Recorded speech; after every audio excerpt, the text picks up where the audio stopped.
ये बिहार पुलिस का previous year paper है। एग्जाम हुआ था ना, एग्जाम 14/4/2010 को एग्जाम हुआ था। ठीक है, इसके पहले वाले क्लास में ना 2 क्लास में हम लोग डिटेल इसका सोल्यूशन कर चुके हैं। आज क्या करेंगे, इसका क्वेश्चन पढ़ना है और आंसर देना आप लोग को।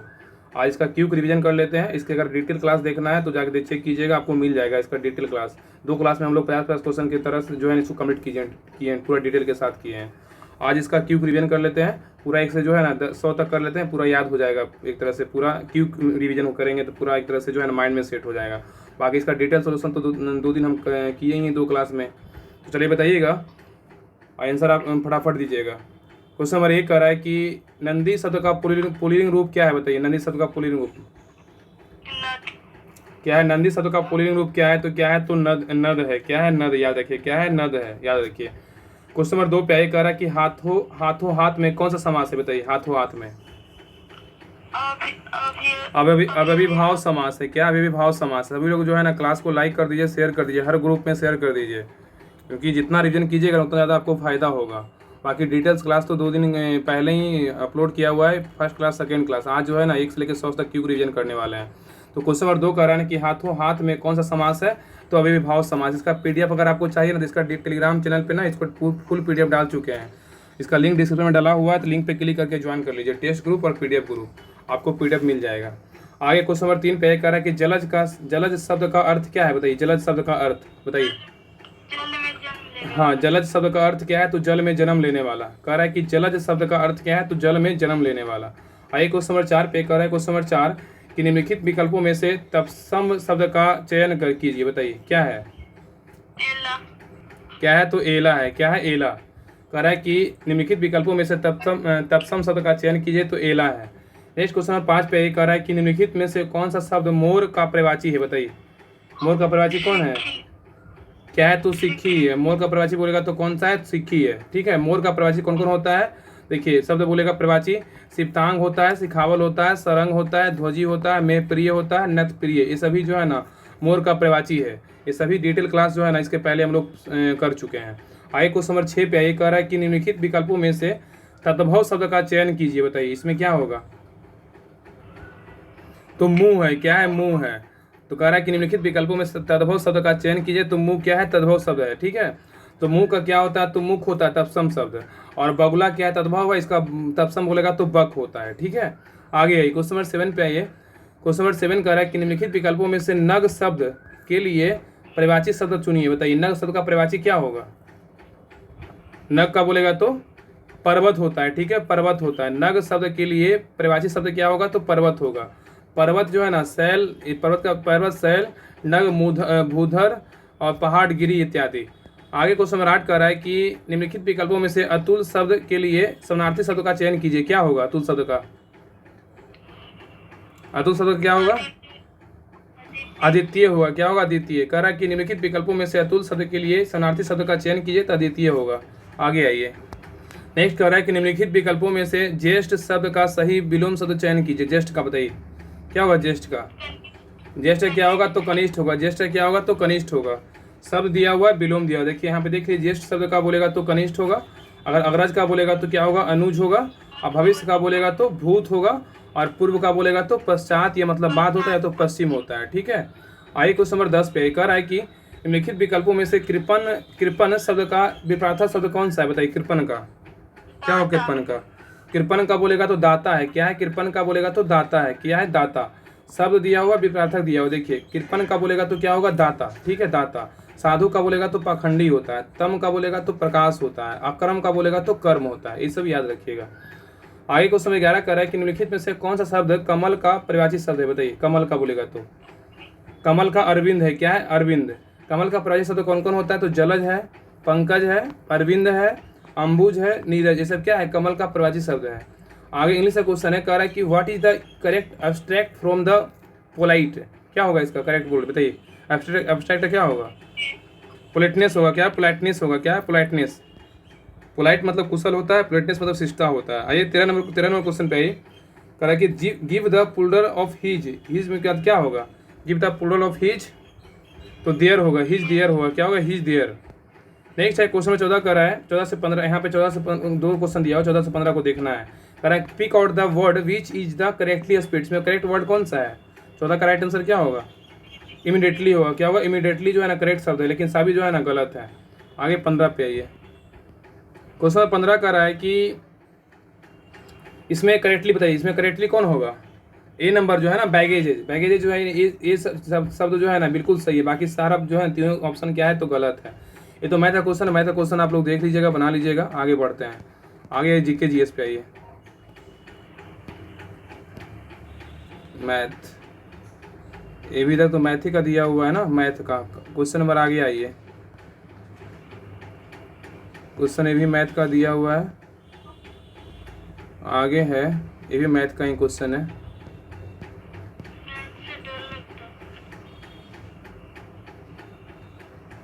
आपको तो मैथ मजबूते है।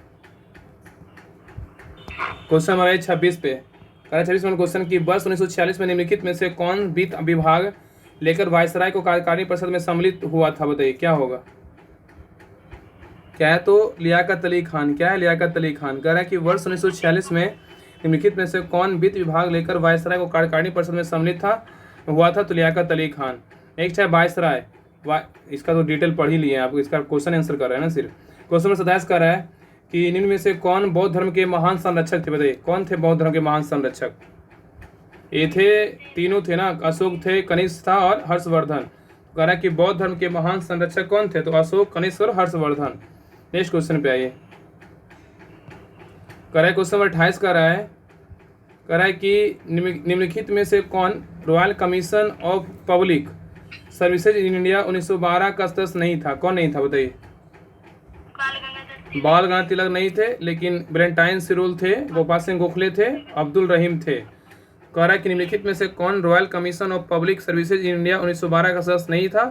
तो बाल गंगाधर तिलक नहीं थे, लेकिन वैलेंटाइन सिरोल, गोपाल सिंह गोखले, अब्दुल रहीम थे। नेक्स्ट है क्वेश्चन नंबर 29 कह रहा है कि निम्नलिखित में से किस एक पत्रिका का प्रकाशन महात्मा गांधी ने अपने दक्षिण अफ्रीका के प्रवास के दौरान किया था? बताइए क्या होगा? Indian opinion. क्या? Indian opinion. कह रहा है कि निम्नलिखित में से किस एक पत्रिका का प्रकाशन महात्मा गांधी ने अपने दक्षिण अफ्रीका के प्रवास के दौरान किया था? तो इंडियन ओपिनियन किया था। नेक्स्ट है क्वेश्चन नंबर 30 पे। क्वेश्चन नंबर 30 कह रहा है कि कांग्रेस से किस अधिवेशन में यह संकल्प पारित किया गया कि विधि के समस्त जाति, वंश, स्त्री, पुरुष का लिहाज किए बिना समानता नहीं होनी चाहिए? कौन सा अधिवेशन था? बताइए। कराची अधिवेशन था 1931। इसके अध्यक्षता कौन किए थे? कराची अधिवेशन बोलेगा तो सरदार वल्लभ भाई पटेल किए थे, याद रखिएगा। कराची अधिवेशन की अध्यक्षता कौन किए थे? सरदार वल्लभ भाई पटेल किए थे। कब हुआ था? 1931 में हुआ था।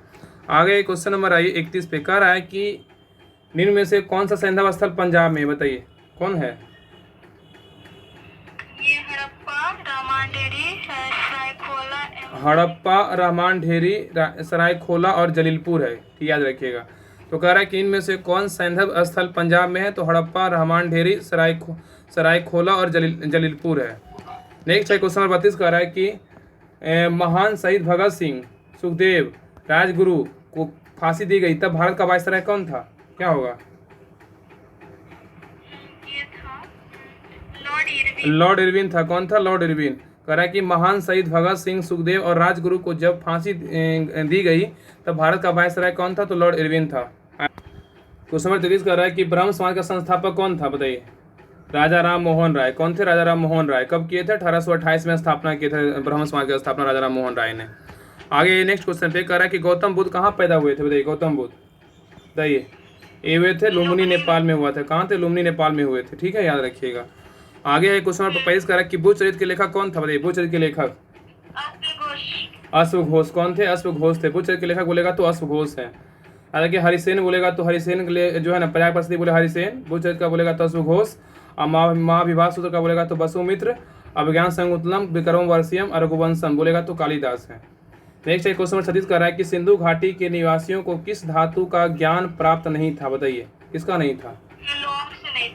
हाँ, लोहा से नहीं था, लेकिन सोना, चांदी, तांबा से था। कह रहा है कि सिंधु घाटी के निवासियों को किस धातु का ज्ञान प्राप्त नहीं था? तो लोहा का नहीं था, सोना, चांदी, तांबा का था। नेक्स्ट है क्वेश्चन 37 कह रहा है कि दिल्ली के किस सुल्तान ने घोड़ों को दागने की प्रथा की प्रारंभ की थी? बताइए। अलाउद्दीन खिलजी। कह रहा है कि दिल्ली के किस सुल्तान ने घोड़ों को दागने की प्रथा प्रारंभ की थी? अलाउद्दीन खिलजी। नेक्स्ट है चालुक्य वंश की राजधानी थी कहाँ? बताइए। चालुक्य वंश की राजधानी मान्यखेत था। चालुक्य वंश की राजधानी कहाँ था? तो मान्यखेत था, याद रखिएगा। एक क्लास को जो है ना सभी लोग देख लीजिएगा, अच्छे से रिवीजन हो जाएगा अच्छे से, क्योंकि 2 क्लास तो हम लोग। सॉरी सॉरी सॉरी, चालुक्य वंश की राजधानी बताती है। हम भी ध्यान नहीं दिए, गजब हाल है। चालुक्य वंश की राजधानी बोलेगा तो चालुक्य वंश का देखिए राजधानी, यहाँ हमने गलती पे चालुक्य वंश की राजधानी बोलेगा तो बतापी होगा। क्या होगा? बतापी। चालुक्य वंश की राजधानी बोलेगा तो बतापी, ना कि मान्यखेत होगा। देखिए इधर मान्यखेत किसका है, देखिए कह रहा है ना कि चालुक्य वंश की राजधानी कहाँ है? तो बतापी है। क्या है? बतापी। पल्लव का बोलेगा तो कांची है। क्या है? कांची। राष्ट्रकूट का बोलेगा तो क्या है? तो मान्यखेत है। बधिन का बोलेगा तो कन्नौज है। याद रखिएगा कि चालुक्य का बोलेगा तो बतापी राजधानी है, पल्लव का कांचीपुरम है, राष्ट्रकूट का मान्यखेत है, वर्धन का कन्नौज है। आइए क्वेश्चन रहे 39 पे, कह रहा है कि प्राचीन भारत में निम्नलिखित में से किस शासक ने जैन धर्म स्वीकार कर संन्यास ले लिया था? चंद्रगुप्त मौर्य था। क्या था? चंद्रगुप्त मौर्य। कह रहा है कि प्राचीन भारत में निम्नलिखित में से किस शासक ने जैन धर्म स्वीकार कर संन्यास ले लिया था? चंद्रगुप्त मौर्य था। नेक्स्ट क्वेश्चन पे ये कह रहा है कि इनमें से कौन जो है ना युग्म सम्मिलित नहीं, इसमें कौन गलत है? याद रखिएगा ना, इसमें डी नंबर इलाहाबाद से जो है ना कुंवर सिंह थे, ये गलत है। क्या थे? इलाहाबाद से जो है ना लियाकत अली खान थे। क्या थे? लियाकत अली खान। कानपुर से बोलेगा तो कौन थे? नाना साहेब थे, बिल्कुल सही है। झांसी का बोलेगा तो लक्ष्मीबाई थे। कल इसी टॉपिक का जो है ना टेलीग्राम चैनल पर डाले थे, इसी टॉपिक का था, 1857 का विद्रोह का ही था, इसलिए सभी लोग टेलीग्राम चैनल से जुड़ जाइए।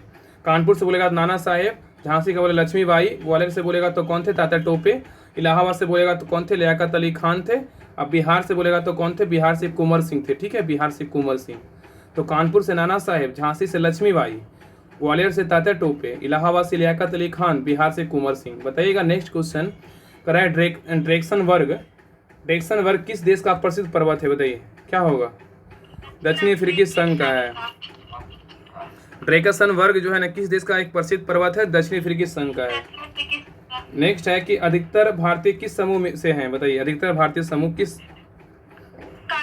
काकेशियन से है। कह रहा कि अधिकतर भारतीय किस समूह से है? तो काकेशियन से है। नेक्स्ट है कर्क रेखा और मकर रेखा के बीच क्षेत्र को क्या कहते हैं? बताइए। उष्णकटिबंध कहते हैं। क्या कहते हैं? उष्णकटिबंध। कर्क रेखा और मकर रेखा के बीच के क्षेत्र को क्या कहते हैं? उष्णकटिबंध कहते हैं। नेक्स्ट क्वेश्चन पे आइए। अभी भी ध्यान पूर्वक नहीं देखेगा तो क्या होगा? इसके पहले वाले 2 क्लास में हम लोग डिटेल्स के साथ पढ़े, अभी फिर रिवीजन कर रहे हैं, तो अब नहीं याद होगा तो कब याद होगा? वो भी प्रीवियस ईयर क्वेश्चन, इसलिए क्लास को अच्छे से देखा कीजिए। जब स्टार्ट होना क्लास उस समय से लेकर लास्ट तक क्लास देखा कीजिए। क्वेश्चन नंबर 44 का रहा है कि समुद्री तट के सहारे कोहरे का निर्माण का कारण क्या है? बताइए। अभिवहन है। क्या अभिवहन है? कह रहा है कि समुद्री तट के सहारे कोहरे का निर्माण का कारण क्या है? तो अभिवहन है। नेक्स्ट है कह रहा है कि हिमालय पर्वतमाला में उत्तर से दक्षिण की ओर जाते हुए पर्वत दरों का सही अनुक्रम कौन सा है? बताइए। चार्डिंग, सिप्की और मूलिंग। कह रहा है कि हिमालय पर्वतमाला में उत्तर से दक्षिण की ओर जाते हुए पर्वत दरों का सही अनुक्रम कौन सा है? तो चार्डिंग, सिप्की और मूलिंग। चार्डिंग दर्रा कहाँ है? तो लद्दाख में। याद रखिए चार्डिंग दर्रा कहाँ है? तो लद्दाख में है। और सिपकिला दर्रा बोलेगा तो हिमाचल प्रदेश में है। और मूलिंग बोलेगा तो उत्तराखंड में स्थित है। बिल्कुल सही है। आगे कुछ समझ 46 पे कह रहा है गंगा नदी की सहायक नदियों में से उत्तर की ओर बहने वाली नदी कौन सी है? बताइए। सोन है। क्या है? सोन है। कह रहा है गंगा नदी की सहायक नदियों में उत्तर की ओर बहने वाली नदी कौन सी है? तो सोन नदी है। नेक्स्ट है क्वेश्चन 47 कह रहा है कि भारत में शुष्क खेती के अंतर्गत एक प्रमुख फसल निम्नलिखित में से कौन सी है? तो बाजरा है। क्या है? बाजरा। भारत में शुष्क खेती के अंतर्गत एक प्रमुख फसल निम्नलिखित में से कौन सी है? तो बाजरा है। नेक्स्ट है कह रहा है कि निम्नलिखित नदी समूहों में से किस समूह की नदियां का उद्गम मानसरोवर झील के निकट है? क्या होगा? ब्रह्मपुत्र, सतलज और सिंधु। हाँ, निम्नलिखित नदी समूहों में से किस समूह की नदियों का उद्गम मानसरोवर झील के निकट है? तो ब्रह्मपुत्र, सतलज और सिंधु तीनों का है। नेक्स्ट है उत्तर से दक्षिण की ओर जाते हुए नीचे दी हुई पर्वत श्रेणी का कौन सा अनुक्रम सही है? क्या होगा? सोन पर्वत श्रेणी, कैमूर पर्वत श्रेणी और रामगढ़ पर्वत श्रेणी। कह रहा है उत्तर से दक्षिण की ओर जाते हुए नीचे दी हुई पर्वत श्रेणी का कौन सा अनुक्रम सही है? तो सोन पर्वत श्रेणी, कैमूर पर्वत श्रेणी और रामगढ़ पर्वत श्रेणी। नेक्स्ट है क्वेश्चन प्रयास कर रहा है कि भारत का अनन्य आर्थिक क्षेत्र संलग्न क्षेत्र के आगे समुद्र में कितनी दूरी तक है? 200 समुद्री मील है। कह रहा है कि भारत का अनन्य आर्थिक क्षेत्र संलग्न क्षेत्र के आगे समुद्र में कितनी दूरी तक है? तो 200 समुद्री मील है। आगे आइए क्वेश्चन 51 कह रहा है कि निम्नलिखित राष्ट्रमार्गों में से किसकी सबसे अधिक लंबाई है? बताइए। कोलकाता और हजीरा। कोलकाता, हजीरा या तो हजारा बोल सकते हैं। कह रहा है कि निम्नलिखित राष्ट्रमार्गों में से किसकी सबसे अधिक लंबाई है? तो कोलकाता से हजीरा। नेक्स्ट है, भारत का देशांतरीय विस्तार कितना है बताइए। भारत का देशांतरीय विस्तार 68 डिग्री 7 मिनट पूर्व से 97 डिग्री 25 मिनट पूर्व तक। भारत का देशांतरीय विस्तार जो है ना 68 डिग्री क्या है, 68 डिग्री 7 मिनट पूर्व से 97 डिग्री 25 मिनट पूर्व तक है। भारत का देशांतरीय विस्तार कितना है, तो 68 डिग्री 7 मिनट से पूर्व से 97 डिग्री 25 मिनट पूर्व तक है। नेक्स्ट है, लक्षद्वीप समूह में प्रवाल द्वीपों की संख्या कितनी है बताइए। 12 है। कितना है, तो 12 है। लक्षद्वीप समूह में प्रवाल द्वीपों की संख्या कितनी है, तो 12 है। नेक्स्ट है, इसमें कह रहा है कि निम्न द्वीपों में अरब सागर में स्थित द्वीप कौन सा है, कौन सा नहीं है बताइए। नहीं है तो ये बता रहे हैं श्रीहरिकोटा और कह रहा है निम्न द्वीपों में से अरब सागर में स्थित द्वीप कौन कौन नहीं है, यानी कि इसका सी नंबर 1 और 4 नहीं है। ठीक है, श्रीहरिकोटा नहीं है और ट्रिनिटी नहीं है, लेकिन ये फैंटा और भटकल है, याद रखिएगा।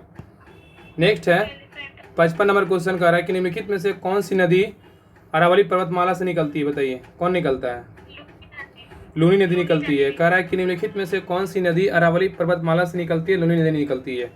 नेक्स्ट क्वेश्चन पे आइए, बताइएगा। नेक्स्ट क्वेश्चन है, कह रहा है कि निम्नलिखित में से किसे आधुनिक जो है ना मनु कहा जाता है बताइए। किसे, अम्बेडकर को कहा जाता है। किसे आधुनिक मनु कहते हैं, तो भीमराव अम्बेडकर कहते हैं, आधुनिक मनु कहते हैं। नेक्स्ट है क्वेश्चन 57 कह रहा है हमारे देश में किसी राज्य की कार्यपालिका शक्ति का प्रधान होता है, कौन। राज्यपाल होता है। कौन होता है, राज्यपाल होता है। कह रहा है हमारे देश में किसी राज्य की कार्यपालिका शक्ति का प्रधान होता है, तो राज्यपाल होता है। नेक्स्ट 58 नंबर क्वेश्चन कह रहा है कि हमारे संविधान के भाग 3 में उपबंधित धर्म की स्वतंत्रता का अधिकार की अभिव्यक्ति किस प्रकार की है बताइए। क्या होगा, नकारात्मक भी होता है, सकारात्मक दोनों होता है। कह रहा है हमारे संविधान के भाग 3 में उपबंधित धर्म की स्वतंत्रता का अधिकार की अभिव्यक्ति किस प्रकार है, तो नकारात्मक भी है और सकारात्मक दोनों है। बताइए 59 नंबर क्वेश्चन बताइएगा कि भारत में नागरिकता संबंधी विधान बनाने का प्राधिकार प्राप्त है किसको। किसको है, तो संसद को है। किसको है, संसद को है। भारत में जो है ना कह रहा है कि भारत में नागरिकता संबंधी विधान बनाने की अधिकार किसको है, क्या रखेगा कि संसद को है। किसको, संसद को। नेक्स्ट आइए क्वेश्चन 60 कह रहा है कि हमारे संविधान के किस अनुच्छेद में पर्यावरण का संरक्षण तथा संवर्धन उपबंधित है बताइए। क्या होगा, इसका राइट आंसर होगा ऑप्शन नंबर बी, अनुच्छेद 48 से कह रहा है कि हमारे संविधान के किस अनुच्छेद में पर्यावरण का संरक्षण तथा संवर्धन उपबंधित अनुच्छेद 48 से क में है। नेक्स्ट है क्वेश्चन 61 पे कह रहा है कि भारतीय संविधान में सार्वजनिक बहस मताधिकार की व्यवस्था किस अनुच्छेद में उल्लेखित है। क्या होगा, अनुच्छेद 326 में। कितना, अनुच्छेद 326 में। कह रहा है कि भारतीय संविधान में सार्वजनिक बहस मताधिकार की व्यवस्था किस अनुच्छेद में उल्लेखित है, तो अनुच्छेद 326 में है। कह रहा है कि भारतीय संविधान में सार्वजनिक बहस मताधिकार की व्यवस्था अनुच्छेद 326 में उल्लेखित है। पूर्व में मतदान की आयु 21 वर्ष थी। 61वां संविधान 1988 थोड़ी होगा, यहाँ पे 1989 होगा ना, 89 होगा यहाँ पे। 89 के द्वारा 18 वर्ष कर दी गई। ठीक है, यहाँ पे ये होगा। आगे क्वेश्चन आ रही है 62 पे। कह रहा है कि संविधान के प्रारूप समिति के अध्यक्ष डॉक्टर भीमराव अम्बेडकर ने किस अनुच्छेद को संविधान का हृदय एवं आत्मा कहा था बताइए। सबको पता है, आर्टिकल 32 को संविधान की आत्मा कहा था भीमराव अम्बेडकर ने। आगे क्वेश्चन नंबर 63 पे कह रहा है कि सर्वोच्च न्यायालय को संविधान के किस अनुच्छेद समूह से न्यायिक पुनर्विलोकन की शक्ति प्राप्त होती है बताइए। क्या होगा, अनुच्छेद 13, 251, 254। हाँ, कह रहा है कि सर्वोच्च न्यायालय को संविधान के किस अनुच्छेद समूह से न्यायिक पुनर्विलोकन की शक्ति प्राप्त होती है, तो क्या होगा, अनुच्छेद 13, 251 और 254 से। ठीक है, आगे आइए। कह रहा है नेक्स्ट कह रहा है कि क्वेश्चन नंबर नेक्स्ट 64 नंबर कह रहा है कि भारत के महान्यायवादी अटॉर्नी जनरल ऑफ इंडिया की नियुक्ति कौन करता है बताइए। राष्ट्रपति करते हैं। अटॉर्नी जनरल की नियुक्ति कौन करते हैं, तो राष्ट्रपति करते हैं। इसका वर्णन किस अनुच्छेद में है, तो अनुच्छेद 76 में। कितना, अनुच्छेद 76 में है। नेक्स्ट 65 नंबर क्वेश्चन कह रहा है कि स्वतंत्र भारत के प्रथम कानून मंत्री कौन थे, डॉक्टर भीमराव अम्बेडकर थे। डॉक्टर भीमराव अम्बेडकर। स्वतंत्र भारत के प्रथम कानून मंत्री कौन थे, डॉक्टर भीमराव अम्बेडकर थे, याद रखिएगा। स्वतंत्र भारत के प्रथम कानून मंत्री कौन थे, डॉक्टर भीमराव अम्बेडकर थे। नेक्स्ट है 66 नंबर क्वेश्चन पे कह रहा है कि भारत एक क्या है बताइए। भारत एक क्या है, ये राज्यों का संघ है। क्या है, भारत एक क्या है, राज्यों का संघ है। नेक्स्ट है 67 नंबर क्वेश्चन कह रहा है कि राज्यपाल की नियुक्ति किसके द्वारा की जाती है बताइए। क्या होगा, राष्ट्रपति के द्वारा किया जाता है। राष्ट्रपति के द्वारा राज्यपाल की नियुक्ति की जाती है। आगे क्वेश्चन नंबर 68 पे। क्वेश्चन नंबर 68 कह रहा है कि भारत में केंद्रीय मंत्रिपरिषद किसके प्रति उत्तरदायी होता है बताइए। लोकसभा के प्रति होते हैं। भारत में केंद्रीय मंत्री परिषद किसके प्रति उत्तरदायी होता है? तो लोकसभा के प्रति होता है। नेक्स्ट आइए, कह रहा है कि भारत के राष्ट्रपति का कार्यकाल कितने वर्षों का होता है? बताइए। 5 वर्षों का होता है। भारत के राष्ट्रपति का कार्यकाल कितने वर्षों का होता है? तो 5 वर्षों का होता है। जितना प्रीवियस क्वेश्चन करवा रहे हैं ना, सभी को मुंह पे रख लीजिए, ठीक है ना, बहुत फायदा करेगा। आइए क्वेश्चन 70 का रहा है कि भारतीय संविधान की प्रस्तावना में 42वां संविधान संशोधन द्वारा कौन सा शब्द जोड़े गए? क्या होगा?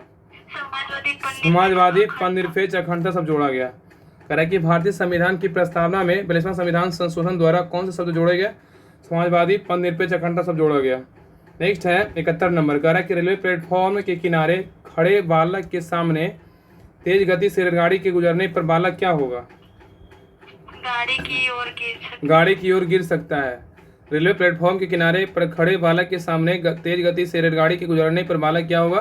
तो गाड़ी की ओर गिर सकता है। नेक्स्ट है आइए 72 नंबर क्वेश्चन पे, कह रहा है कि टेलीविजन के सिग्नल एक निश्चित दूरी के आगे के स्थानों पर साधारणतः नहीं प्राप्त हो पाते हैं, क्योंकि क्या कारण है? करेक्ट, टेलीविजन के सिग्नल एक निश्चित दूरी के आगे के स्थानों पर साधारणतः नहीं प्राप्त हो पाते हैं, क्योंकि क्या होता है? देखिएगा ना कि सिग्नल क्या होता है, तो पृथ्वी की बक्ता के कारण सिग्नल वहां तक नहीं पहुंच पाता है। नेक्स्ट है कह रहा है कि वर्षा की 73 नंबर क्वेश्चन कह रहा है कि वर्षा की बूंदे गोल होने का क्या कारण है? सबको पता है, जल का पृष्ठ तनाव है, सरफेस टेंशन है। नेक्स्ट है कह रहा है 74 नंबर क्वेश्चन कह रहा है कि जल की छोटी बूंदों द्वारा प्रकाश के जो है ना किससे इंद्रधनुष से बनती है? बताइए किसके कारण? हाँ, कह रहा है कि जल की छोटी बूंदों द्वारा प्रकाश के अपवर्तन से क्या होता है? तो अपवर्तन एवं पूर्ण आंतरिक प्रवर्तन के कारण क्या होता है? इंद्रधनुष बनती है। तो जल की छोटी बूंदों द्वारा प्रकाश के अपवर्तन एवं पूर्ण आंतरिक प्रवर्तन से इंद्रधनुष बनती है। नेक्स्ट क्वेश्चन पे कह रहा है 75 नंबर क्वेश्चन कि किसी व्यक्ति द्वारा अपना पूर्ण प्रतिबिंब देखने हेतु समतल दर्पण की न्यूनतम लंबाई क्या होनी चाहिए? इसका होना चाहिए व्यक्ति की लंबाई की आधी होनी चाहिए। कह रहा है कि किसी व्यक्ति द्वारा अपना पूर्ण प्रतिबिंब देखने हेतु समतल दर्पण की न्यूनतम लंबाई क्या होनी चाहिए? व्यक्ति की लंबाई की आधी होनी चाहिए।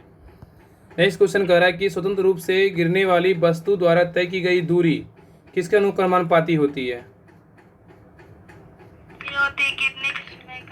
गिरने के समय के वर्ग का। कह रहा है कि स्वतंत्र रूप से गिरने वाली वस्तु द्वारा तय की गई दूरी किसके अनुक्रमानुपाती होती है? गिरने के समय के वर्ग के अनुक्रमानुपाती होता है। कह रहा है नेक्स्ट क्वेश्चन, एक आदमी 8 किलोमीटर पूर्व की ओर तथा फिर 6 किलोमीटर उत्तर की ओर चलता है, उसके विस्थापन का परिणाम क्या होगा? बताइए। 10 किलोमीटर होगा। कितना होगा? 10 किलोमीटर होगा। एक आदमी 8 किलोमीटर पूर्व की ओर तथा फिर 6 किलोमीटर उत्तर की ओर चलता है, उसका विस्थापन का परिणाम क्या होगा? 10 किलोमीटर। बताइएगा। नेक्स्ट, दो वस्तुओं के द्रव्यमान का अनुपात 1:4 है, उनका आयतन समान है, तो उनके घनत्व का अनुपात क्या होगा? 1:4 होगा। कितना होगा? 1:4 होगा। नेक्स्ट है शक्ति का मात्रक क्या है? बताइए। शक्ति का मात्रक वाट है। क्या है? वाट है। नेक्स्ट है क्वेश्चन 80 पे ये कह रहा है कि निम्नलिखित में से कौन सी घटना ध्वनि तरंगों द्वारा प्रदर्शित नहीं की जाती है? बताइए क्या होगा? ध्रुवण। क्या है? ध्रुवण नहीं किया जाता है, प्रवर्तन किया जाता है, अपवर्तन किया जाता है, विवर्तन किया जाता है। कह रहा है कि निम्नलिखित में से कौन सी घटना ध्वनि तरंगों द्वारा प्रदर्शित नहीं की जाती है? तो ध्रुवण नहीं किया जाता, प्रवर्तन, अपवर्तन, विवर्तन किया जाता है। नेक्स्ट क्वेश्चन हमारा 81 पे कह रहा है कि सुरा से शुद्ध अल्कोहल किस प्रक्रम से प्राप्त किया जा सकता है? बताइए क्या होगा? आसवन विधि द्वारा। कह रहा है कि सुरा से कि कुछ समय तक खुले में रख दिए जाने पर दूध में खट्टापन आ जाता है, जिसका कारण निम्नलिखित में से किसका बन जाना होता है? बताइए क्या होगा? क्या है? लैक्टिक अम्ल। कह रहा है कि कुछ समय तक खुले में रख दिए जाने पर दूध में खट्टापन आ जाता है, किसका कारण निम्नलिखित में बन जाता है? तो लैक्टिक अम्ल। आइए क्वेश्चन बनाइए 83 पे। कह रहा है कि कांच के फ्लास्क में भरे द्रव के द्रव्यमान को गर्म करने पर क्या होता है? बताइए। फ्लास्क में द्रव का तल पहले कुछ गिरेगा तथा पश्चात बढ़ना प्रारंभ करेगा। हाँ, कह रहा है कि कांच के फ्लास्क में भरे द्रव के द्रव्यमान को गर्म करने पर क्या होगा? फ्लास्क में द्रव का तल बढ़ेगा, पहले कुछ गिरेगा तत्पश्चात बढ़ना प्रारंभ करेगा। आगे है 84 नंबर क्वेश्चन कह रहा है कि सागर जल में सर्वाधिक मात्रा में पाया जाने वाला पदार्थ कौन सा है? तो यह साधारण लवण है। क्या है? साधारण लवण। कह रहा है सागर जल में सर्वाधिक मात्रा में पाया जाने वाला पदार्थ कौन सा है? साधारण लवण है। नेक्स्ट है कह रहा है कि प्रोड्यूसर गैस रासायनिक रूप से निर्मित होती है। बताइए क्या? CO+N2। क्या है? CO+N2। नेक्स्ट है डोलामाइट एस्क है, बताइए क्या डोलामाइट एस्क है? मैग्नीशियम का है। डोलामाइट एस्क है, मैग्नीशियम का है। नेक्स्ट है क्वेश्चन नंबर 87 पे कह रहा है कि निम्नलिखित में से कौन सी रासायनिक अभिक्रिया नहीं है, बताइए कौन इसमें रासायनिक अभिक्रिया नहीं है? आई इधर बताइए। भाप में बदलना नहीं है। हाँ, पानी के में जो है ना भाप में बदलना क्या है? भौतिक परिवर्तन। रासायनिक अभिक्रिया कौन कौन है? लोहे में जंग लगना, दूध का दही बनना, कोयले का जलना, ये सब क्या है? रासायनिक अभिक्रिया है। लेकिन पानी का भाप बदलना भौतिक अभिक्रिया है। नेक्स्ट है क्वेश्चन 88 कह रहा है कि एक अम्लीय घोल का पीएच मान क्या होता है? तो 7 से कम होता है। क्या होता है? 7 से कम होता है। नेक्स्ट है 89 नंबर क्वेश्चन कह रहा है कि एक तत्व के समस्थानिक आइसोटोप्स किसमें भिन्न होते हैं, बताइए?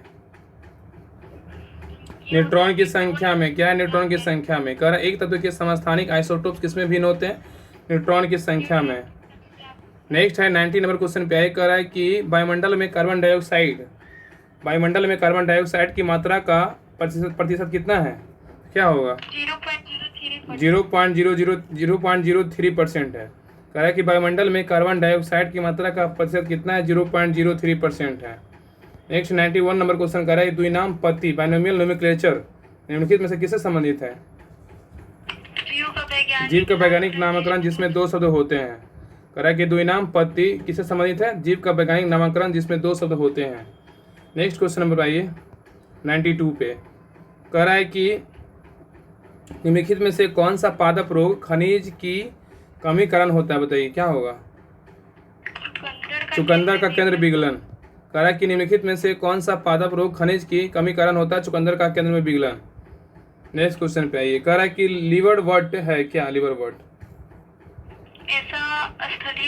ऐसा स्थलीय भूमि और पत्तियों का विभेदन नहीं होता है। हाँ, लिवरवर्ट क्या है? तो ऐसा स्थलीय पादप जिसमें जड़, तना और पत्तियों में विभेदन नहीं होता है। कह रहा है लिवरवर्ट क्या है? तो ऐसा स्थलीय भूमि पादप जिसमें जड़, तना और पत्तियों में विभेदन नहीं होता है। नेक्स्ट क्वेश्चन पे 94 नंबर पे कह रहा है कि नेक्स्ट है कि पैंक्रियाज मेढक में पाई जाती है, बताइए किसमें पैंक्रियाज मेढक में पाई जाती है? अमाशय तथा ड्यूडेनम के बीच। कह रहा है कि पैंक्रियाज मेढक में पाई जाती है अमाशय तथा ड्यूडेनम के बीच। नेक्स्ट क्वेश्चन आइए 95 पे कह रहा है कि 95 की मेढक के हृदय के निम्नलिखित भाग होते हैं क्या? 2 अलिंद और 1 निलय। मेढक के हृदय के निम्नलिखित भाग होते हैं 2 अलिंद और 1 निलय होता है। आइए नेक्स्ट क्वेश्चन पे 96 पे आइए। 96 नंबर क्वेश्चन कह रहा है कि एंडोस्टियम पाया जाता है कहाँ? एंडोस्टियम हड्डियों के आंतरिक भाग में पाया जाता है। एंडोस्टियम पाया जाता है हड्डियों के आंतरिक भाग में। नेक्स्ट है 97 कह रहा है पेशीय ऊतक की उत्पत्ति। मेढक में कितना चैम्बर की संख्या होता है? कितना होता है? 2 होता है। और मनुष्य में बोलेगा तो 4। मनुष्य में 4, मेढक में 2। नेक्स्ट 97 कह रहा है कि पेशीय ऊतक की उत्पत्ति होती है किससे? मेजोडर्म कोशा से होता है। पेशीय ऊतक की उत्पत्ति होती है मेजोडर्म कोशा से। नेक्स्ट है 98 नंबर क्वेश्चन कह रहा है कि निम्नलिखित में से किसकी उपस्थिति के कारण पादप कोशिका को प्राणी कोशिका एनिमल सेल के अलग पहचाना जा सकता है? कोशिका भित्ति। कह रहा है कि इसकी उपस्थिति के कारण पादप कोशिका को प्राणी कोशिका से अलग पहचान सकते हैं, तो कोशिका भित्ति। नेक्स्ट है 99 नंबर क्वेश्चन कह रहा है ग्रेना निम्नलिखित में से किसका घटक है? ग्रेना बोलेगा तो हरित लवक का है। किसका? हरित लवक का है। ग्रेना निम्नलिखित में किसका घटक है? तो हरित लवक का है। नेक्स्ट 100 नंबर क्वेश्चन कह रहा है कि कैल्सीभूत उपास्थि पाई जाती है कहाँ? ये पाई जाती है कैल्सीभूत उपास्थि पाई जाती है तो सुप्रास्कैपुला में। कैल्सीभूत उपास्थि पाई जाती है तो सुप्रास्कैपुला में। तो 100 नंबर क्वेश्चन तक कंप्लीट कर लिए। बाकी आगे नेक्स्ट जो है ना सेट कल देखेंगे। बाकी इसका डिटेल्स सोल्यूशन तो पहले वाले क्लास में हम लोग कंप्लीट कर चुके थे। जो नहीं देखें सभी लोग देख लीजिएगा, डिटेल सोल्यूशन मिल जाएगा। तो नेक्स्ट प्रीवियस क्वेश्चन कल देखेंगे।